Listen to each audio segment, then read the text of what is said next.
사랑하는 저의 유튜브 방송 시청하시는 형제자매 여러분, 여러분의 강건하심을 바랍니다. 이제 겨울이 우리 또 발등에 왔습니다. 추운 계절에 참으로 여러분 강건하심과 또 가족들 그리고 하시는 일이 다 잘 되시기를 바랍니다. 오늘은 이 제목을 부정적인 제목으로 삼았습니다. 건방진 사람에겐 해답이 없다. 이제 거꾸로 보면 여러분이 거꾸로 보면 긍정적이 되는 거죠.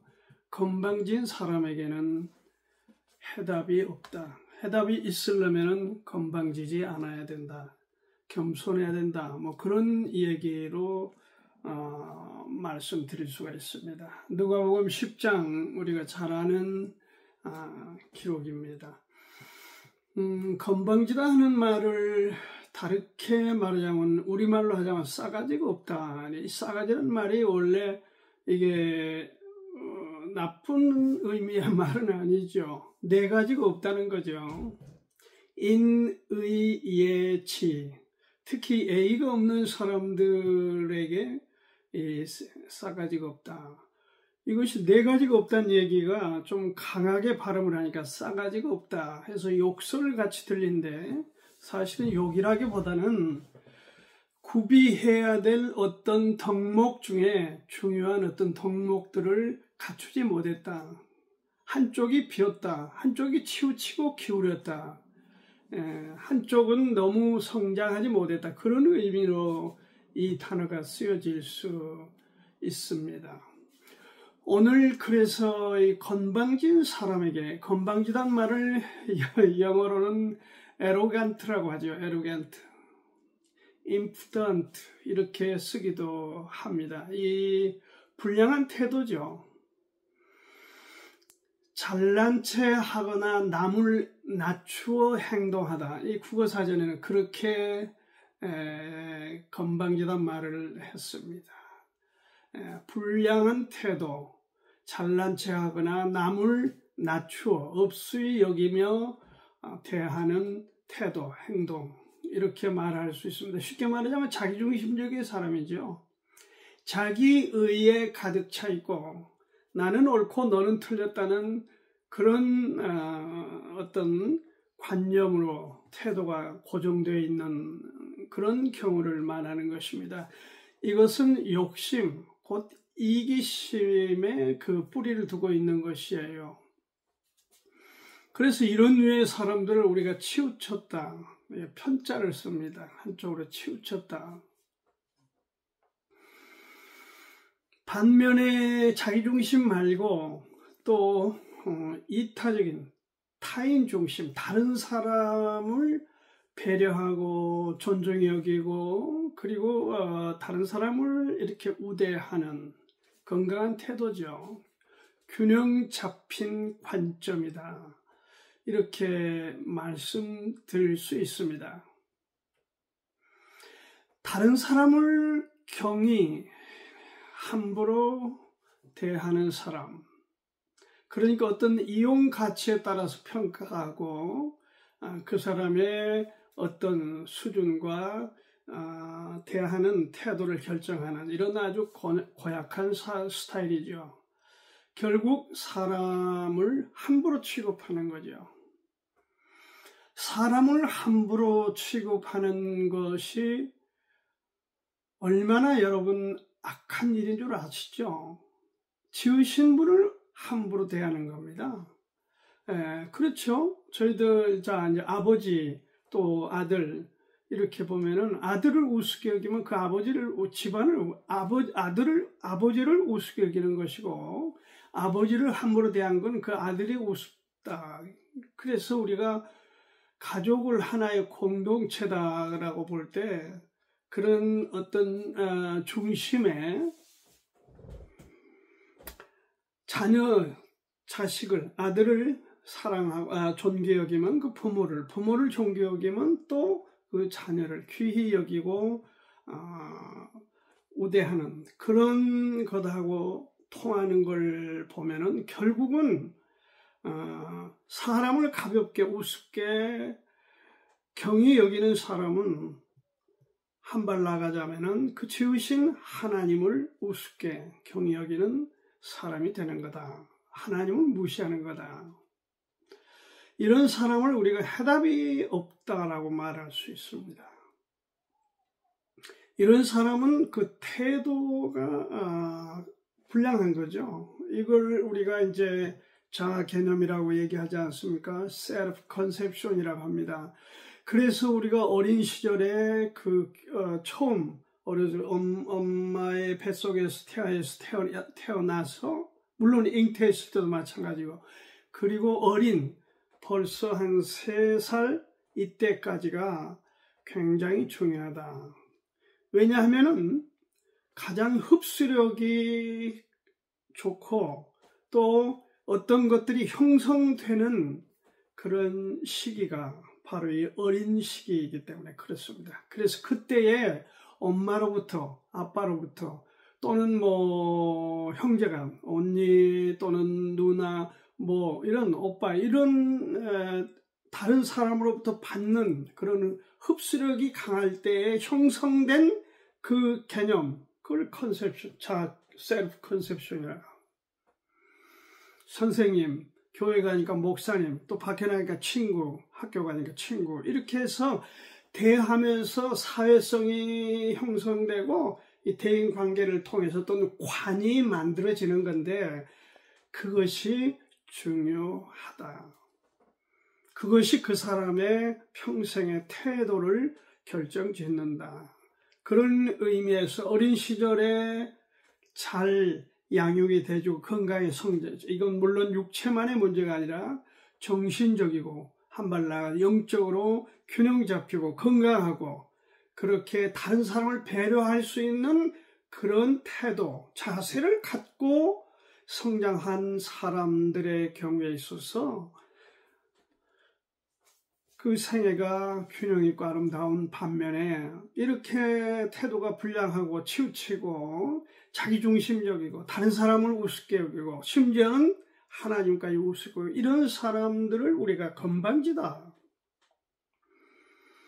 그래서 건방진 사람 태도를 바꾸기 전에 해답이 없다. 그 얘기죠. 해답이 없다. 누가복음 10장 25절부터 37절까지 말씀입니다. 오늘 본문은 너무 잘 아는 본문이에요. 많은 설교도 우리가 듣고 잘 알고 있는 말씀. 어떤 사람이 강도를 만나서 겁안 죽게 됐다. 에루살렘에서 여리고로 가는 길에 노상에서 깡패를 만나서 겁안 죽도록 얻어맞고 있는 것 다 빼앗기는 그런 참극이 일어났습니다. 이거를 지금 예수님께서 이거 비유 아닙니다. 예수님이 말씀하시는 그냥 말씀입니다.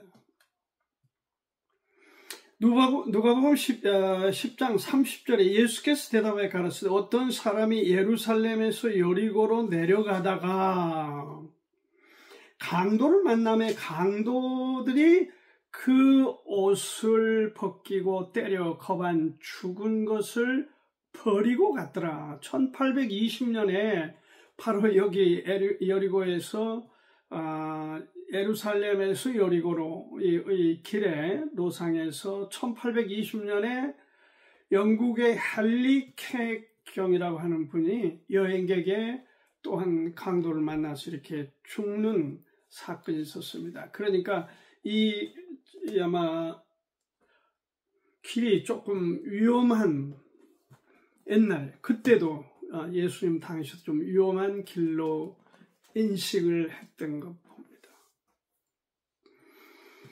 그는 여기 등장하는 지금 왜 이런 강도를 만난 이야기가 왜 등장하냐? 그것은 앞부분에 보니까 어떤 사람을 이제 예수님이 어떤 젊은 관원이죠. 누가복음 10장 25절부터 보면 어떤 율법사가 일어나 예수를 시험하여 가로되 선생님 내가 무엇을 하여야 영생을 얻으리까? 예수께서 이르시되 율법에 무엇이라 기록되었으며 네가 어떻게 읽느냐? 그리고 이 29절에 보니까 이 사람이 자기를 옳게 보이려고 예수께 여짜오되 그러면 내 이웃이 누구니까? 그렇게 물었죠. 누구의 얘기죠? 젊은 관원인데 이 사람이 상당히 부를 갖고 있었던 것 같습니다. 돈이 많았던 사람 같아요. 마태복음 19장 22절에도 나왔어요. 이 사람은 젊은 관원이니까 우리 요즘으로 말하자면 아마 지위가 조금 있는 공무원, 관직에 있었던 그런 인물, 자기를 과시하는 사람. 29절에 이 사람이 자기를 옳게 보이려고 나는 너보다 원하다, 나는 보통 사람과는 달라, 이런 쉽게 말하자면 건방진 사람, 그런 태도를 갖고 있는 젊은 부자, 관원, 관직에 있는, 공직에 있는 사람, 그런 얘기죠. 그런데 이 사람이 특징이 뭐냐면 영생에 관해서 굉장히 관심이 많았습니다. 선생님 내가 무엇을 하여 영생을 얻으리까? 그러니까 돈도 좀 있고 지위도 있고 뭐 먹고 살만하고 그리고 자기의 어떤 취해 있는 이런 사람이지만은 그에게도 내면에 갈등이 하나 있습니다. 그 영적인 문제들, 영생을 어떻게 하면 얻을 수 있느냐, 이 문제를 지금 예수님 앞에 거드름을 피우고 건방진 태도를 갖고 지금 하면서 뭐라고 했습니까? 예수를 시험했다 그랬습니다. 예수님을 테스트했다. 감히 하나님을 테스트했다. 피조물이 창조주를 지금 시험했다는 거 아닙니까? 이거 이상 건방진 일이 어디 있습니까? 자기 우월주의에 자기가 대단한 사람으로 그렇게 건방을 떠는 사람, 그런 얘기죠. 이 사람이 뭘 얘기했습니까? 이웃이 누굽니까? 내 이웃이라고 그랬는데 누굽니까? 아이고, 이거 좀 몰라서 묻는 거겠어요? 여기 이웃이란 말이 플레시온이라는 헬라어 말인데 이 가까운 관계, 동료, 친구. 그러니까 예수님께서 여기 이 친구에게 지금 진짜 이웃이 누구냐 하는 걸 설명해주는 얘기입니다. 건방을 떠는 불량한 태도를 갖고 하나님의 아들, 하나님을 지금 시험하려고 드는 이 부자 관원에 대해서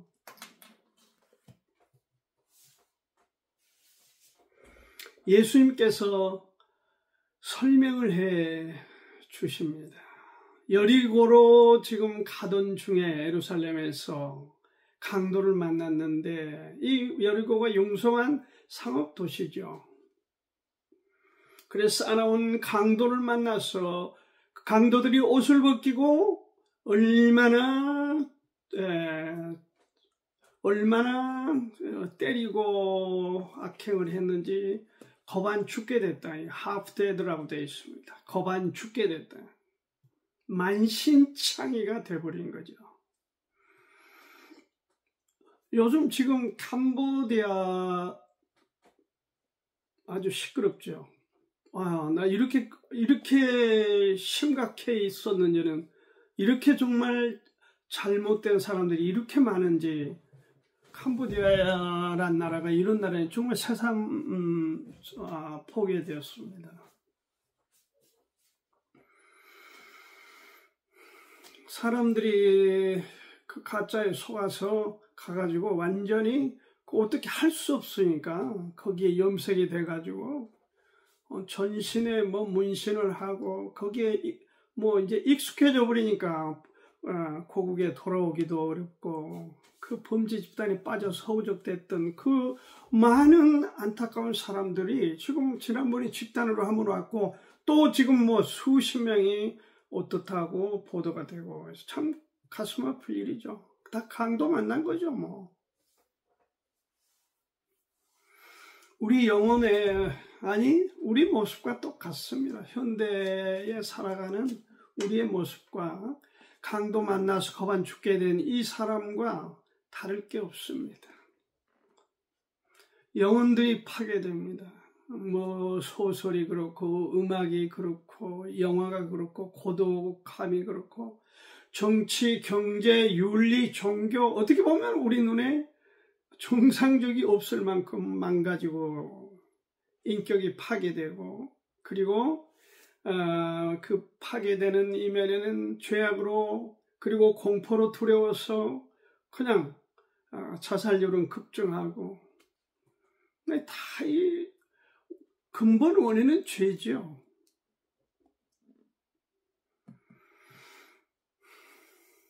육체를 파괴당합니다. 마약, 폭력, 전쟁, 좀 전쟁. 거기 나는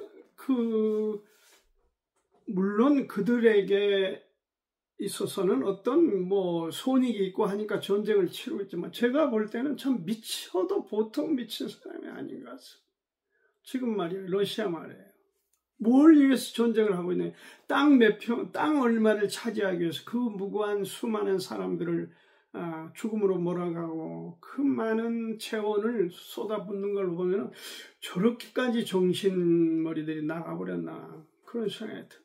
전쟁, 마약, 폭력, 인신매매, 술, 뭐 그냥 사람을 해치는 게 한두 가지가 아니에요. 문화라고 하는 이름으로 세상을 망가뜨리고 있는 게 얼마나 많습니까? 귀신의 역사, 마귀 역사가 어떻습니까? 저도 오래전에 굉장히 뭐 인기도 있었고 해서 그 영화를 봤었어요. 더 스피릿이라는 영화죠. 사랑과 영혼. 그 귀신 영화거든요. 근데 그 많은 사람들이 그 영화에 빨려들어요. 저도 그때는 그렇게까지는 분별을 두고 보니까 정말 끔찍할 만큼 그 마귀의 영화거든요. 그게 죽은 사람이 산 사람 속에 들어가서 뭐 어떻게 한다는 그런 대목들이 얼마나 많이 나옵니까? 거짓의 사람들, 거짓이 판을 치고 거짓이 세상을 좌지우지하면서 혼란으로 몰아가고 있는데 오늘 바로 우리가 이 어떤 사람, 강도를 만나서 거반 죽게 된 어떤 사람과 오늘 우리의 모습과 흡사하다. 스콧 팩이라고 하는 분이 쓴 책, 거짓의 사람들이라는 People of the Lie 이런 책이 있지요. 거기 몇 가지를 얘기하고 있습니다. 그 중에 거짓의 중심, 그 다음에 이미지 조작, 책임 회피, 남의 탓과 희생양을 만들기, 그 다음에 자신을 사랑하는 나머지 어떤 완벽주의, 자기애적 완벽주의, 공감 능력의 결여, 선한 척하는 악, 이런 것들을 몇 가지입니까? 7가지입니까? 이런 것들을 들어서 거짓의 사람들에 관한 책 줄거리가 엮여 있습니다. 가장 중요한 거는요, 하나님 앞에 거짓된 이 범죄, 죄입니다. 죄의 뿌리가 죄예요.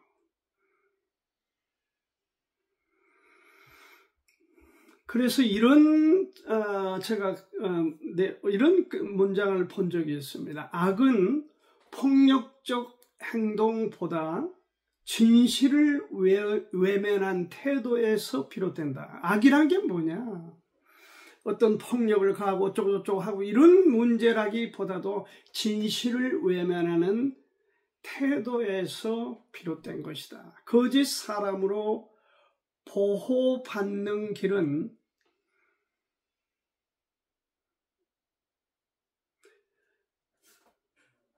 진실을 사랑하는 용기가 없습니다. 거짓 사람으로 보호받는 길은 진실을 사랑하는 용기. 진실을 사랑하는 그 용기가 거짓을 물러가게 만든다는 얘기입니다. 거짓 사람으로 우리가 부터 보호를 받으려면 그 얘기. 그러니까 거짓 잘못된 범죄로부터 보호를 받으려면 어떻게 해야 되냐? 진실을 사랑하는 용기가 필요하다 그 얘기예요. 아멘. 어떤 사람이 강도를 만나서 거반 죽게 됐습니다. 누가복음 10장에 지금 30절에 그렇게 했습니다. 예수님이 지금 이 설명을 하시면서 이 앞에 이 건방을 떠는 사람에 대해서 교육을 하고 가르쳐주고 있습니다.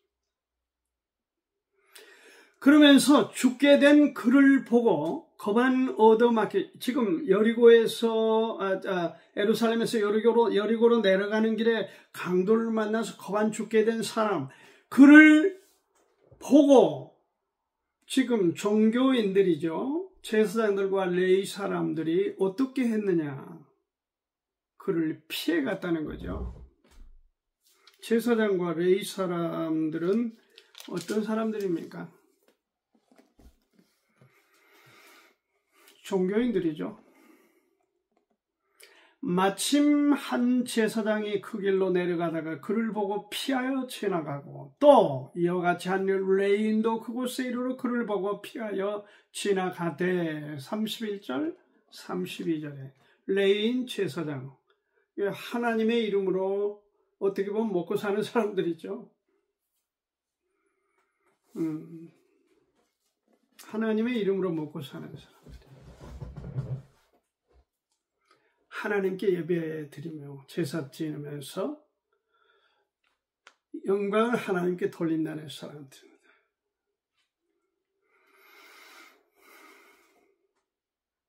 종교인들의 대표적인 지위죠. 유대인들에게서 제사장과 레위. 우리가 여기서 선명하게 하나를 딱 잡을 수 있습니다. 주님의 가르치심. 그건 뭐죠? 종교에는 능력이 있는 건 아니다. 거기에 무슨 사랑이 있는 것도 아니다. 종교는 종교일 뿐이다.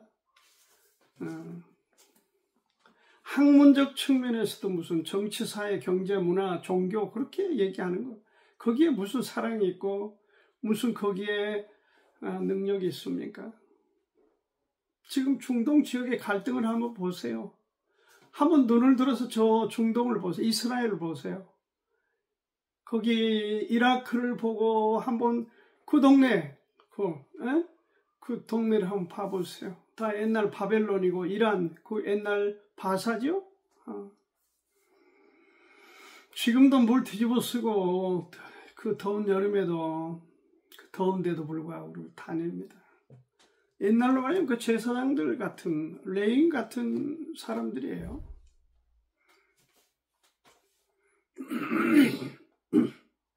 이스라엘, 팔레스타인이 어떻습니까? 이스라엘은 괜찮아요? 우리가 본받을 만합니까? 그렇게 악할 수가 없죠. 잔인무도합니다. 그들은 철저하게 like for like입니다. 눈에는 눈, 이에는 이. 종교인들이죠. 그게 무슨 그리스도인, 하나님의 사랑 꺼낼 수가 없습니다. 종교적인 어떤 의식, 행사에 참여한다고 하나님하고 관계가 있는 건 아닙니다. 지금은 그래요. 그때는, 구약에는 거기 무슨 안식일 지키고, 유월절 지키고 그런 사람들이 종교 대열에서 두각을 드러냈습니다. 그런 시대가 가버린 거예요. 신약 시대는 그런 시대가 아니에요. 뭘 지켜서 은혜가 충만해진 게 아닙니다. 종교적인 어떤 의식을 준수하고 어떻게 격식을 차리고 어떻게 해서 제사를, 예배를 잘 드리고, 거기에 해답이 있는 것은 아니에요. 거기에 능력이 있거나 사랑이 있는 건 아닙니다. 바뀌었던 거 아시죠? 율법에서 은혜로 바뀐 걸 아시죠? 율법에서 모세에서 예수님께로 전환된 걸 아세요? 지금은 은혜입니다. 은혜를 베풀어야 될 때문에 은혜를 받고 은혜를 베푸는 시대입니다. 율법으로 정죄하고 비난하고 공격하는 시대가 아니에요. 그런데 교회를 다니는 사람은 의외로 쉽게 그렇게 정죄 비난들을 합니다. 왜? 은혜가 없어서 그래요. 해답은 간단히 은혜가 없으면 율법이 득세를 합니다. 은혜가 없으면 정죄가 살아나요.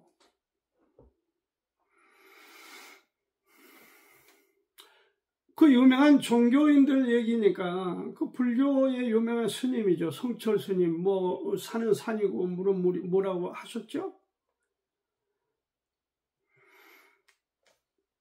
이분이 그 딸과 엄마, 자기 와이프죠. 그러니까 자기 부인과 딸을 향해서 나는 모른다. 이야, 거의 불교에서 어마어마한 사람이에요. 인물이에요. 그런데 자기가 난 딸, 자기하고 같이 함께 했던 그 와이프를 모른다. 내가 이전에는 내 가족이었고 그랬지만 내가 떠났다 이렇게 말한 게 아니라 난 모른다. I don't know라고 해요. I don't know. 그 탈을 쓰고 사람이 그렇게 말할 수가 있어요?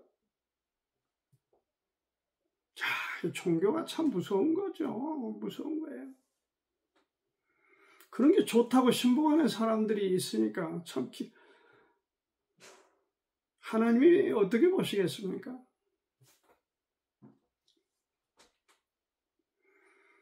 바리새인과 사두개인, 율법사들을 예수님이 너희들 열심히 있고 대단하다, 훌륭하다, 참 의식을 갖고 뭐 애식도 다 너희들은 정말 천국에 갈 거야. 그러고 격려하고 두드려 줍니까? 여러분 마태복음 23장 제가 2절 서기관들과 바리새인들이 모세의 자리에 앉았더라 그랬습니다. 13절에 화 있을진저 외식하는 서기관들과 바리새인들이여. 화가 있다. 저주를 퍼붓습니다. 예수님이 누구에게? 서기관들과 바리새인들에게. 5절에도 그렇죠. 15절에도 화 있을진저 외식하는 서기관들과 바리새인들이여. 그러면서 뭐라고 그랬어요? 여기서는 조금 더 읽어보겠습니다. 너희는 교인 하나를 얻기 위하여 바다와 육지를 두루 다니다가 생기면 너희보다 배나 더 지옥 자식이 되게 하는도다. 종교인들이에요. 난 내 자식도 몰라. 내 와이프도 몰라. 그것은 그냥 하나의 종교의식이야. 교회 갈 때나 예배할 때나 그런 거지 뭘 나와서까지. 종교인들입니다.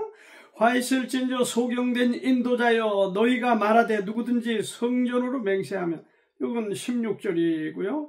23절에 화 있을진저 외식하는 서기관들과 바리새인들이여 너희가 박하와 해안과 근처의 11조를 들이되 율법에 더 중한 바 의와 인과 신은 버렸도다. 그러나 이것도 행하고 저것도 버리지 말아야 할지니라. 유대인들을 향해서 퍼붓는 저주입니다. 너희들이 껍죽거리고 11조 했다고 하는데 그것만 했다고 되는 게 아니야. 화 있을진저 외식하는 서기관들과 바리새인들이여. 25절에도 그랬습니다. 27절에도 화 있을진저 외식하는 서기관들과 바리새인들이여. 29절에도 화 있을진저 외식하는 서기관들과 바리새인들이여. 그렇습니다. 여기 29절 읽어보겠습니다. 너희는 선지자들의 무덤을 쌓고 의인들의 비석을 꾸미며 가로되 만일 우리가 조상 때 있었다면 우리는 저희가 선지자의 피를 흘리는데 참여하지 아니하였으리라. 그리고 거두름을 피운다는 거예요. 우리는 똑바르게 살고 싶다. 그러나 예수님 이들을 말씀하시기를 화 있을진저 저주를 퍼붓습니다. 누구에게? 종교인들에게, 거드름 피우는 건방진 사람들에게. 여기 똑같습니다. 지금 부자, 관원, 바로 청년 똑같습니다. 누구와? 바리새인들과 서기관, 종교인들이 그렇다. 내 딸과 내 와이프를 모른다라고 말하는 종교인과 똑같다.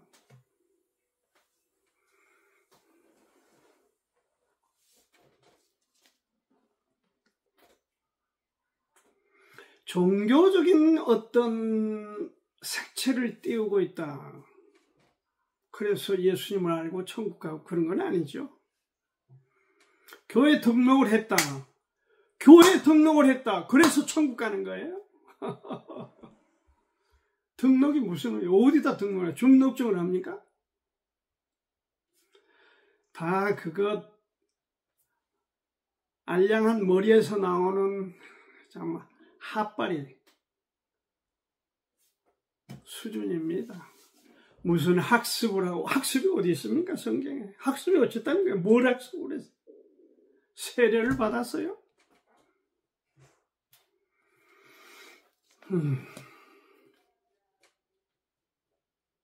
영세를 또 받았어요? 뭐 그런 분들이 많아요. 유아 세례를 받았어요? 어쨌어요? 나는 모태신앙이에요? 그거 어쨌다는 거예요? So what? 그거 어쨌다는 겁니까? 그 예수님과 상관이 있어요? 천국 가는 길과 무슨 연관이 있습니까? 유아 세례, 학습 세례, 무슨 영세, 이게 무슨 관계가 있는 것들이에요? 여러분 오해하지 마세요. 아무 상관없습니다. 예수 그리스도를 통해서 거듭나지 않으면 천국과 예수님과는 아무 상관이 없습니다. 믿으라. 얼마나 안 믿어주면 믿으라고 그렇게 마치 무슨 도라이브로 나사를 벽에다 박듯이 그렇게 한다고 믿어져요? 믿으라니까? 스며들어야죠. 스며들어야죠. 주님의 사랑으로 스며들어야 되는 거예요. 뭐가? 복음이 예수처럼 살아라. 바울처럼 살아라. 노래도 있잖아요. 예수처럼 바울처럼 우리는 할 수 없을까?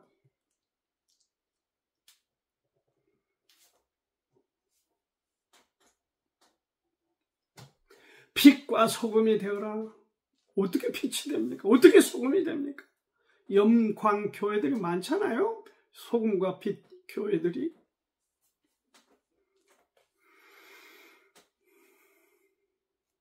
종교인들로서 어떻게 그렇게 됩니까? 쌩둥이 사람들 갖다 앉혀놓고 뭐하라 뭐처럼 되어라 그렇다고 그게 되느냐 하는 말입니다. 그건 다 종교적으로 어떻게 보면 하나님 앞에 건방 떠는 거예요.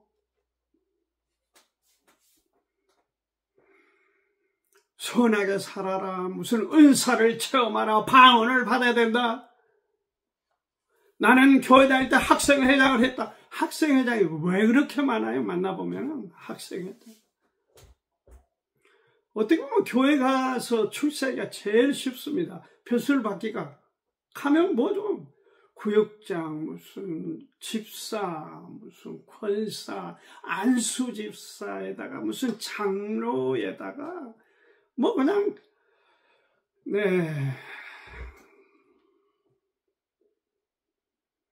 1년 교회 출석하면 집사를 준다는 거 아닙니까?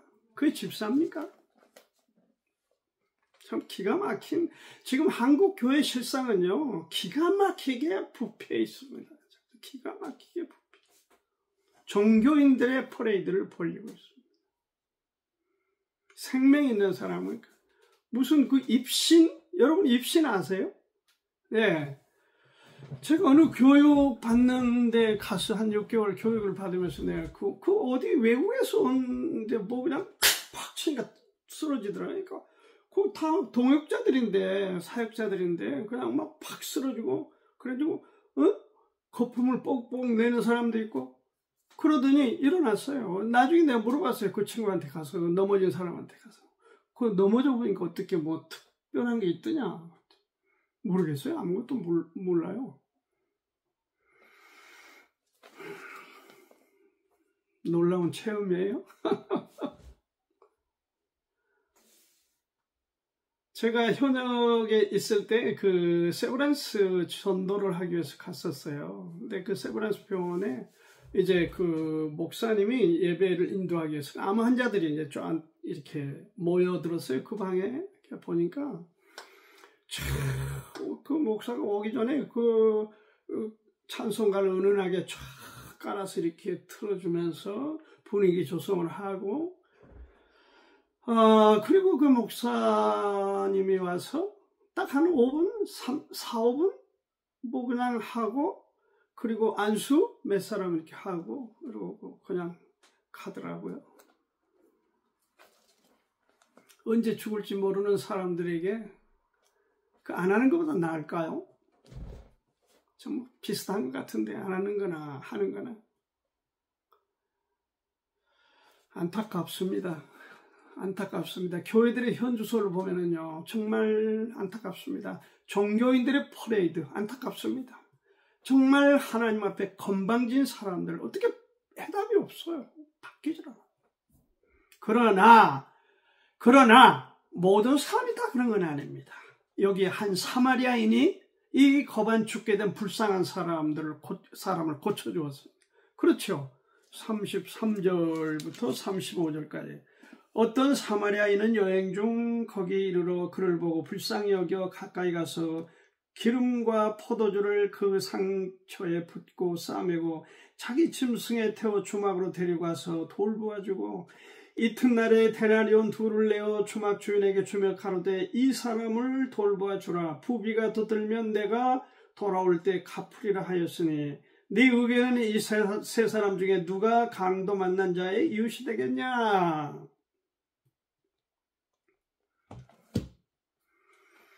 종교인들입니까? 아닙니다. 어떻게 보면 유대인과는 상관없는 사마리아인에 관한 얘기입니다. 그가 시간 관계로 간략하게 설명을 하였습니다. 불쌍히 여겼다고 했습니다. 불쌍히 여겼다. 불쌍히 여기고 고쳐줬다. 이게 진짜 이웃이다. 네, 종교적인 어떤 불량한 태도로 건방을 떠는 사람은 안 됩니다. 해답이 없으니까. 여기 오히려 버려진 종교적으로 소외된 사람이죠. 사마리아인은 이 불쌍한 사람을 도와주었습니다. 누가 친구입니까? 여기 불쌍히 여기다라고 하는 말, 이 불쌍히 여긴다, 긍휼이라고 하는 말과도 같죠? 이게 이제 헬라어마로 스프랑크리조마입니다. 스프랑크리조마이. 이 말의 뜻이 뭐냐? 속, 심장, 그런 뜻입니다. 원래 언어에서 내장, 심장. 그러니까 속 깊은 곳에서 그런 어원을 갖고 있어요. 심장이나 내장, 이런 깊은. 이건 뭐냐면 마음이 움직이는, 속이 움직이는데 내장이 끊어질 듯이 아파하는 현상. 그게 불쌍히 여깁니다. 이게 스프랑크리조마입니다. 이게 전도자의 기본 조건이죠, 사실은. 예? 상처를 싸매주고 끝까지 돌봐주고 완전히 회복되도록까지 그를 AS를 해주는, 그렇죠. 35절에 주님이 무리를 보시고 민망히 여기시니, 그런데 이거 민망히 여겼다, 불쌍히 여겼다는 얘기죠. 똑같은 얘기입니다. 왜? 그들이 목자 없이 방황하는 버려진 양과 같이 고생했기 때문에 그들을 보고 주님이 불쌍히 여겼다. 한 영혼에 대한 불쌍히 여김, 사람에 대한 불쌍히 여김, 정신, 영적, 육체적으로 어떤 강도에 맞아서 망가져서 반죽음에 이른 이 버려진 불쌍한 사람들이 이렇게 많은데, 그런 사람을 향해서 종교적인 시각이 아니라 하나님의, 예수님의 마음으로 불쌍히 여기는 거, 불쌍히 여기는 거. 그것이 예수님께서 개인적으로 만나서 불쌍히 여서 도와주는 상대가 복음서에 30군데가 넘습니다. 사도들도 그런 베드로나 뭐 다 그렇죠. 이 바울도 그렇고 한 사람 한 사람을 만나서 불쌍히 여기고 도와주고 그 영혼을 천국 가는 길로 안내해서 그렇게 그들을 돌보고 구령해서 복음을 받아들이고 거듭난 사람이 되어서 교회를 여기서 저기서 에베소 교회, 뭐 두아디라 교회, 서머나 교회들을 형성해서 로마 교회, 그래서 주님의 나라를 이루어가는 것이 성경의 가르침인데 종교 갖고는 안 된다. 종교인들은 건방지다. 하나님 앞에 해답이 없다. 그래서 이 관원은 너 재산을 다 팔아서 가난한 사람에게 나눠주라 그랬더니 돈이 아까우니까 그냥 떠나갔습니다. 왜? 욕심이 그게 포기하기가 쉽지 않죠. 내가 어떻게 그 돈을 모았는데. 해답이 없어요. 왜? 종교적으로 잘못 길들여 있게 태도가 불량하니까, 건방지니까. 우리는 그런 사람이 아니라 사마리아인을 닮아서 이렇게 끝까지 한 영혼 한 사람을 도와주는 그런 불쌍히 여기는 마음을 갖는 그런 성도요 목회자가 되기를 바랍니다. 감사합니다.